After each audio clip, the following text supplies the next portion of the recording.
오늘 우리에게 주신 하나님의 말씀은 누가복음 3장 7절에서 20절까지의 말씀입니다. 요한이 세례받으러 나아오는 무리에게 이르되 독사의 자식들아 누가 너희에게 일러 장차 올 진노를 피하라 하더냐. 그러므로 회개에 합당한 열매를 맺고 속으로 아브라함이 우리 조상이라 말하지 말라. 내가 너희에게 이르노니 하나님이 능히 이 돌들로도 아브라함의 자손이 되게 하시리라. 이미 도끼가 나무 뿌리에 놓였으니 좋은 열매 맺지 아니하는 나무마다 찍혀 불에 던져지리라. 무리가 물어 이르되 그러면 우리가 무엇을 하리이까? 대답하여 이르되 옷 두 벌 있는 자는 옷 없는 자에게 나눠줄 것이요 먹을 것이 있는 자도 그렇게 할 것이니라 하고, 세리들도 세례를 받고자 하여 와서 이르되 선생이여 우리는 무엇을 하리이까 하며 이르되 부가 된 것 외에는 거두지 말라 하고, 군인들도 물어 이르되 우리는 무엇을 하리이까 하며 이르되 사람에게서 강탈하지 말며 거짓으로 고발하지 말고 받는 급료를 족한 줄로 알라 하니라.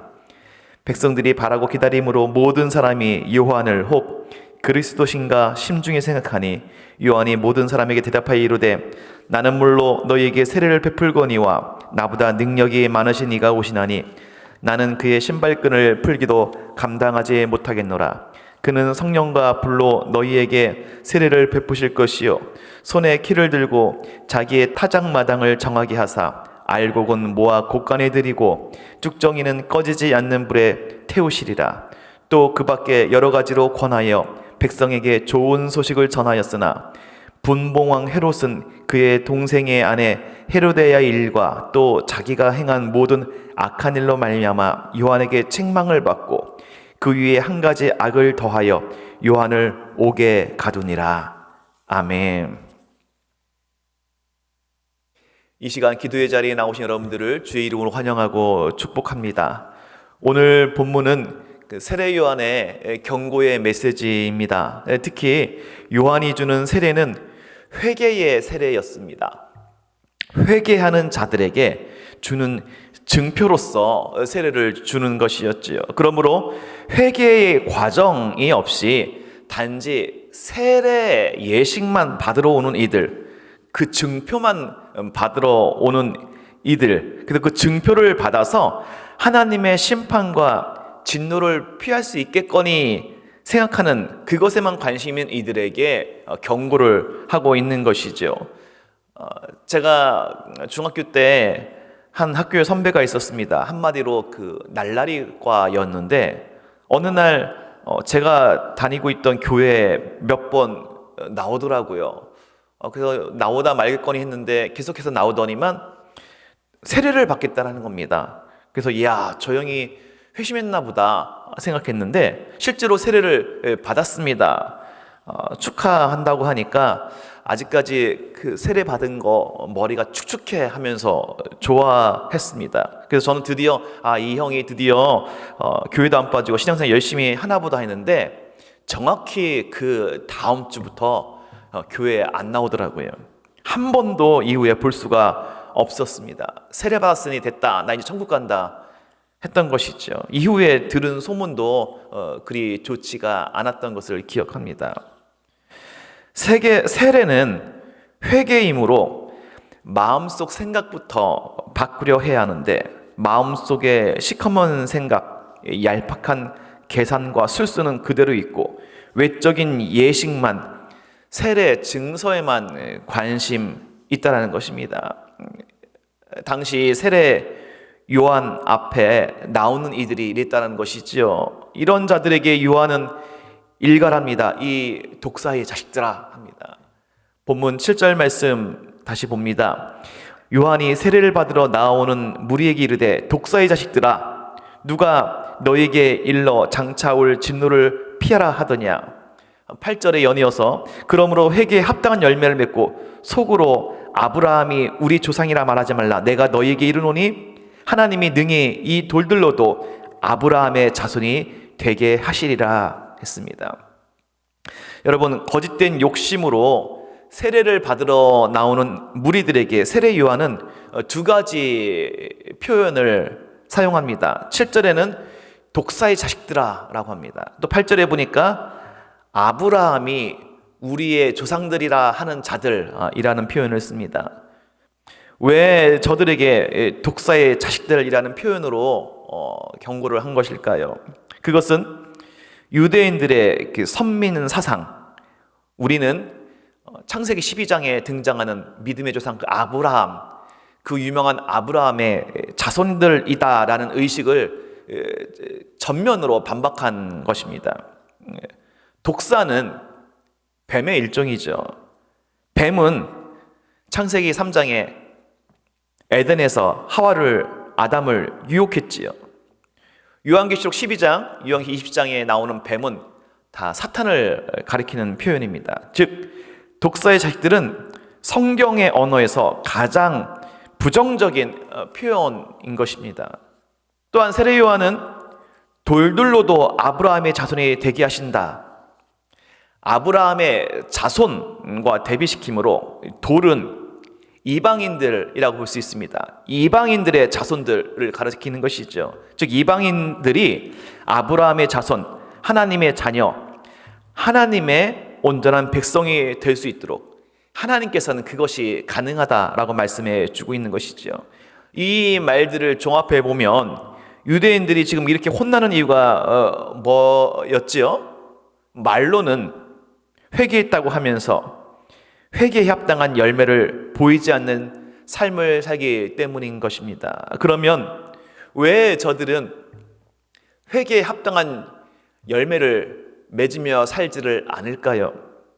그 이유를 오늘 세례 요한은 말해주고 있지요. 그것은 한마디로 왜곡된 선민의식이라는 것입니다. 왜곡된 선민의식이 뭡니까?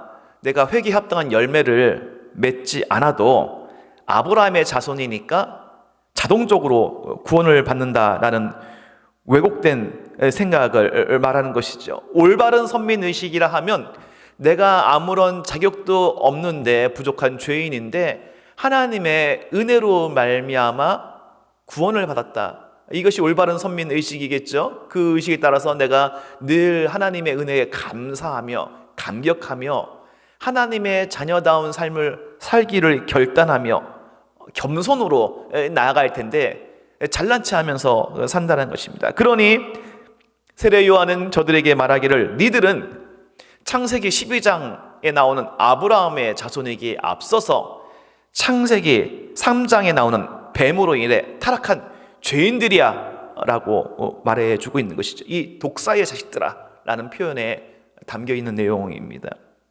이러한 왜곡된 선민의식, 이미 구원받았으니 이후에는 선한 열매 맺을 필요가 없다라는 이 왜곡된 선민의식은 사실 오늘 우리도 예외는 아닙니다.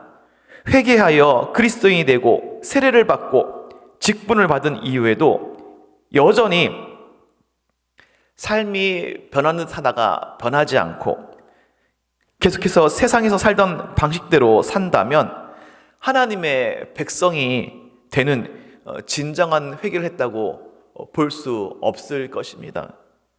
세례 요한 시대에 저 유대인들이 빠졌던 왜곡된 선민의식의 잘못을 우리도 동일하게 빠져들게 된다는 것이죠. 사실 인간의 본성이라는 것이 그렇죠. 세월이 지나도 크게 바뀌지 않습니다. 그래서 이 왜곡된 선민의식을 가지는 경향성은 사라지지 않습니다. 날마다 그러므로 늘 자기를 의롭게 여기고 남을 무시하는 태도, 이러한 자기 중심성을 철저히 부정하는 것이 필요하지요. 자기 중심성에 이런 사로잡힌다면 참다운 회개의 열매를 맺지 못하며 참된 그리스도인도 되지 못한다는 것입니다.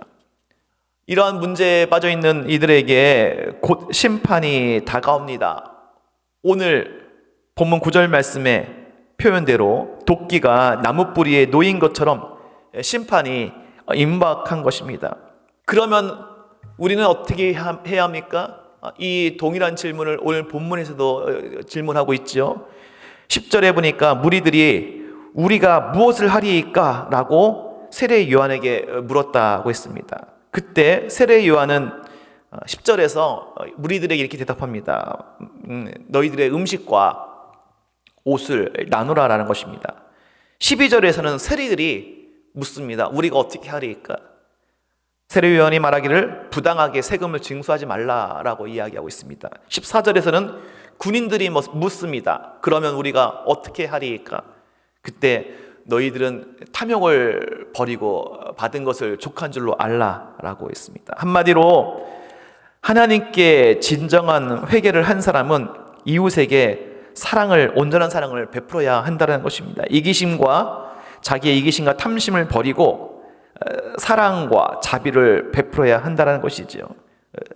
사랑하는 성도 여러분, 오늘 혹시 이 세례 요한과 무리들, 그 다음에 세리 군인들의 이야기를 읽을 때에, 그리고 그들에 대한 세례 요한의 준엄한 꾸짖음을 읽어나갈 때에 우리의 마음에 불편함이 없을 수도 있습니다. 왜요? 그냥 저들의 이야기로 들린다면 그렇다라는 것입니다. 그러나 성경 말씀이 기록된 목적은 읽는 독자인 우리들에게 말씀하시고자 하는 뜻이 있습니다. 이 말씀을 듣고서 우리 보고 행하라라고 하는 것이죠. 그렇다면은 세례 요한의 이 꾸짖음은 저들의 이야기가 아니라 오늘 이 시간 저와 여러분들에게 전하는 하늘의 경고의 메시지인 줄 다시금 받으시기를 주의 이름으로 축원합니다. 세례 요한은 무리들에게, 세리들에게, 군인들에게, 그리고 우리들에게 말하고 있습니다. 왜 이렇게 구분을 했을까요? 무리들이라 함은 평범한 대중들입니다. 그리고 돈을 소유하고 권력을 소유한 자들을 각각 상징한 것이 세리와 군인들이라는 것이죠. 오늘 우리의 모습에도 이와 같은 것이 있습니다. 가진 것 없이 평범한 삶임을 핑계대면서 이웃사랑의 책임을 다하지 않는다면 세례 요한은 무리들에게 말하듯 우리들에게도 똑같이 경고하고 있는 것이죠. 혹은 돈에 대한 욕망, 혹은 사람을 통제하는 권력에 욕심이 가득하고 이것을 제어하지 못하여서 오히려 주변 이웃을 힘들게 하고 고통에 빠지게 하는 경우가 있다면 역시 동일한 심판의 경우가 있다는 것입니다. 그리하여 세상 속에서 소금의 맛을 잃어버린 그리스도인, 열매 없이 잎만 무성한 나무는 아닌지 돌아보라라고 우리에게 말씀해 주고 있다는 것이죠. 통절한 회개와 자기 자신의 옛 자아를 십자가에 못 박고, 그래서 음식과 옷을 움켜쥐는 것이 아니라, 부당하게 돈에 욕심내거나 권력과 탐욕에 욕심내는 것이 아니라 그리스도 예수 안에서 온전히 나누며 섬기며 회개에 합당한 삶, 그리스도와 함께 동행하는, 날마다 나 자신의 자아를 붙잡고 그리스도 안에서 살아가는 그 삶을 살아가기를 다시금 결단하는 이 시간 저와 여러분들 되시기를 주의 이름으로 축원합니다. 우리 함께 기도할 때에 하나님, 나의 옛 모습을 십자가에 못 박고 회개에 합당한 열매를 살게 하여 주시옵소서. 함께 기도하도록 하겠습니다. 은혜와 사랑이 풍성하신 아버지 하나님, 주님의 은혜, 주님의 사랑 가운데 오늘 이 시간 다시금 우리의 모습을 돌아보며 회개하며 반성하며 돌이키는 시간 함께 하여 주심을 감사합니다. 우리 한 사람 한 사람 옛 습관을 벗어버리고 옛 욕심을 벗어버리고 탐욕과 모든 이기심들을 벗어버리고 하나님의 뜻에 합당한 회개에 합당한 열매를, 이웃을 사랑하는 삶을 살아가는 우리 모두 될 수 있도록 축복하여 주시옵소서. 지금 우리 주 예수 그리스도의 은혜와 자비하신 아버지 하나님의 사랑과 성령님의 감화감동 위로교통 역사하심이 회개에 합당한 온전한 열매를 맺으며 살아가기를 원하는 주의 백성들 머리 위에 지금부터 영원토록 주님의 은혜와 사랑이 함께 하시기를 간절히 축원하옵나이다. 아멘.